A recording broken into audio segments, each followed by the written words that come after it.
him. I want to watch the news. Are you making headway at least? This is the news.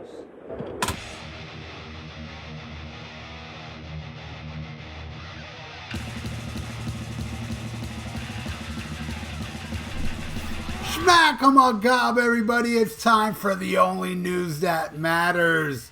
And Megadeth will release their final album and embark on a farewell tour in 2026.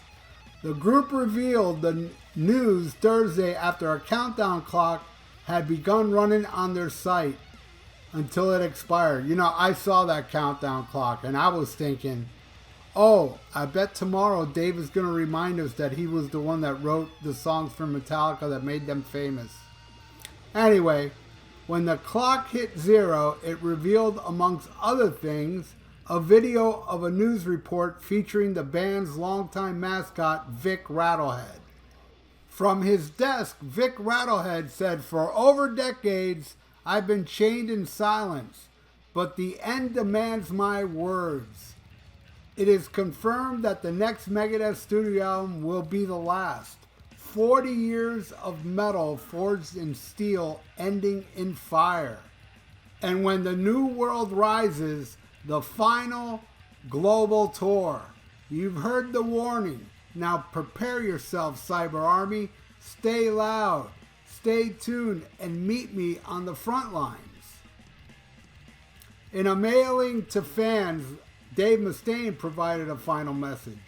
He said, "There's so many musicians that have come to the end of their career, whether accidental or intentional.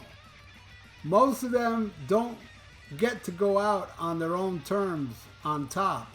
Uh-oh. Here's another band that says they're on top. And when they're always on top when they do their farewell tour. Remember, Kiss was on top in 2000. And then whenever the hell that other farewell tour ended a couple years ago, Paul Stanley of Kiss was saying they were on top. And now Dave is saying it. And he says, "That's where I am right now. I have traveled the world and have made millions upon millions of fans. And the hardest part of all of this is saying goodbye to them. We can't wait for you to hear this album and see us on tour. If there was ever a perfect time for us to put out a new album, it's now. If there was ever a perfect time to tour the world, it's now. This is also a perfect time for us to tell you that it's our last studio album. We made a lot of friends over the years, and I hope to see all of you on our global farewell tour. Don't be mad, don't be sad, be happy for us. Come celebrate with me these next few years. We have done something together that's truly wonderful and will probably never happen again. We started a musical style, we started a revolution. We changed the guitar world and how it's played, and we changed the world. The band I played in have influenced the world. I love all of it. Thank you for everything." Megadeth got fans buzzing that something was coming by posting an anonymous message on their socials that simply read, "The end is near." The clip featured the band's logo in gray lettering against a white cloud-like backdrop sky and no backing music. Once at the Megadeth website, another message was displayed which read, "The end is near. It's crystal clear, part of the master plan," which fans will immediately recognize as the lyrics from the Rust in Peace track, Holy Wars, Punishment Due.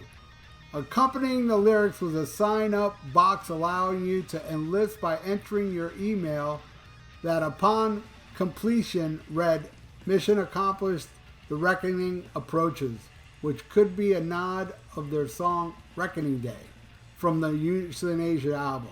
And why should I keep reading this crap? All right. Yeah, okay. Hey, this is Megadeth's farewell tour. Part 1. I don't know.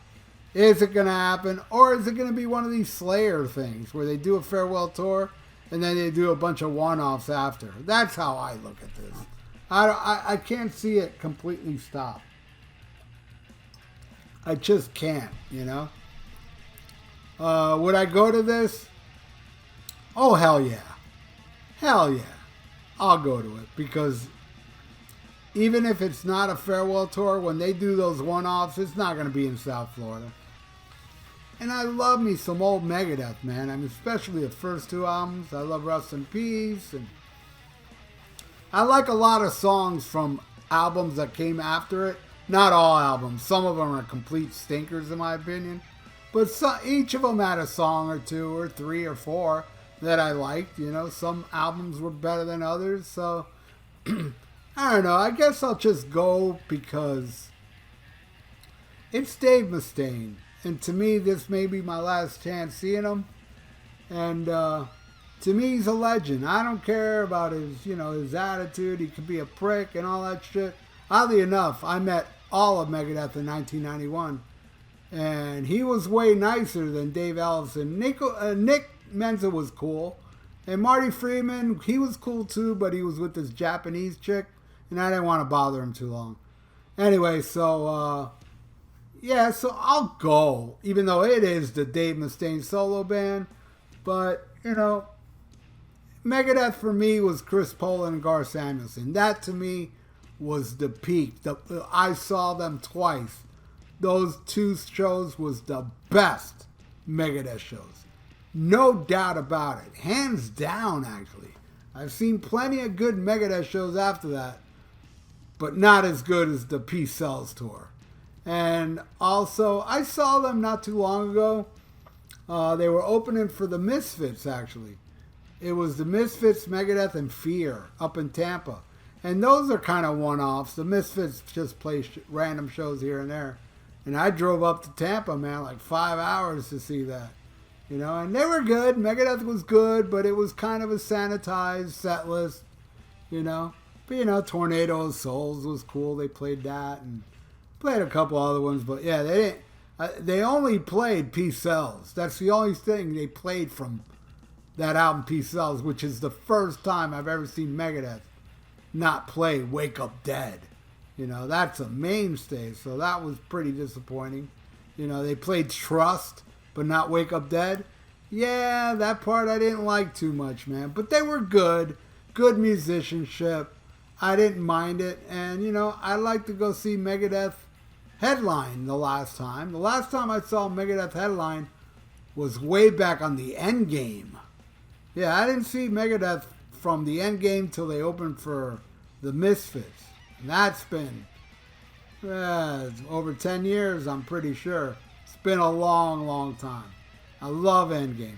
No, wait, that's not true. I saw them with Slayer and Anthrax, and that was, yeah, Dave Ellefson was already back, so that was, yeah, I saw them then. And again, they were opening. The last two times I saw Megadeth, they were opening acts.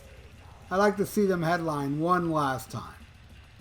And who knows if any past members will show up. I would love to see Chris Poland, but I doubt that'll ever happen because Chris Poland just recently came out saying that Dave Mustaine pretty much ruined his career back in the 80s. Nobody would deal with him because Dave Mustaine would tell the press that he was a junkie and he ripped them off. So who knows? There may be bad blood there. I can see Marty Friedman. I can totally see him do like a final show with them, you know, and but who else? Jeff Young, I doubt it. No way, actually. But yeah, everybody just cares really up to the Rust in Peace lineup. After that, it became, you know, like a revolving door. I liked some of it. I thought Kiko was one of his best guitar players. That guy was phenomenal. But, you know, who knows? And who knows if he'll ever bring David Ellefson back. I mean, I think it's unfortunate. I've said it before, but I think David Ellefson, you know, it's a lame thing to fire him because he was firing off some knuckle children. You know what I mean by that? He was painting the ceiling. You understand that? He was cleaning his rifle. He got fired for that. He got fired for adjusting the antenna. Seriously. You know? I think it was wrong, man, to fire him for beating out a confession. You know what I'm saying? You know?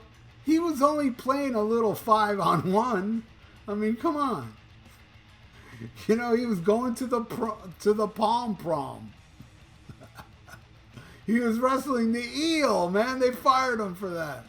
You know? He was holding his sausage hostage. He was shaking hands with the milkman, man. You know? I don't know. Stroking the one-eyed snake, and you get fired for that. You know?